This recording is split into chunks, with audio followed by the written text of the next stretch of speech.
Brand new this morning, a shift in the polls ahead of next week's New Hampshire primary. Exclusive 7 News Suffolk University poll shows one candidate gaining steam and another losing ground. Andy Hiller is live in Manchester with the overnight developments. Good morning, Andy.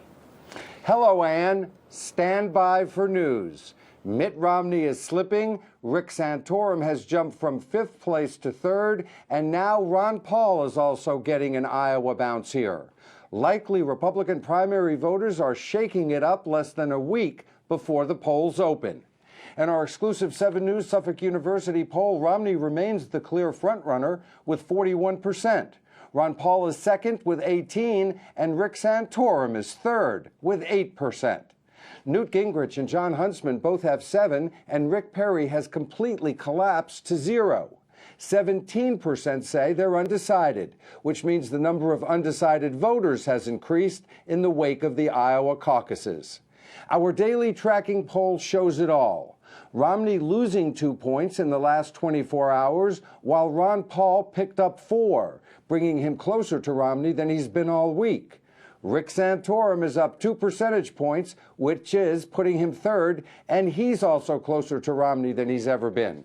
Newt Gingrich lost 2 points, dropping him into a tie with Jon Huntsman, who stayed steady at 7.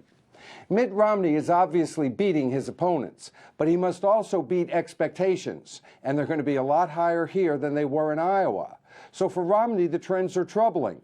He can't let his support continue to go down while his 2 major opponents, Paul and Santorum, go up. But he may not be able to stop it.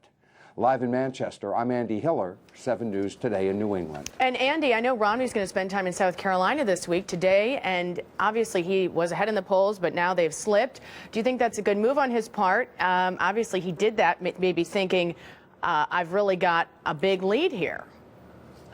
I think Romney is so strong in New Hampshire compared to his position in South Carolina.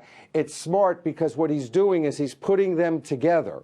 And by doing that, he comes to South Carolina as a front runner, as someone who is about to win, and he needs to do more work in South Carolina than he's done here because he has really been here for 8 or 10 years as the Massachusetts governor broadcasting into the southern tier of New Hampshire. But what he's got to worry about is the people beneath him rising closer and cutting into the expectations. 8 votes isn't going to do it, and 8% isn't going to do it. He needs a double-digit win, and you watch as his opponents start saying he needs to win by 20 or 25 or 30, which he can't do. It'll be interesting because obviously boots on the ground has really affected people in Iowa, and it always does in New Hampshire. So we'll see. Andy, thank you so much. Remember, we'll be in New Hampshire covering all the angles through the final victory speech. That's next Tuesday. Also this Sunday, the candidates will debate in New Hampshire as part of Meet the Press. Andy Hiller will be on that panel asking questions, and you can watch it right here on 7 NBC starting at 9 a.m. That will be followed by 7 News Today in New England.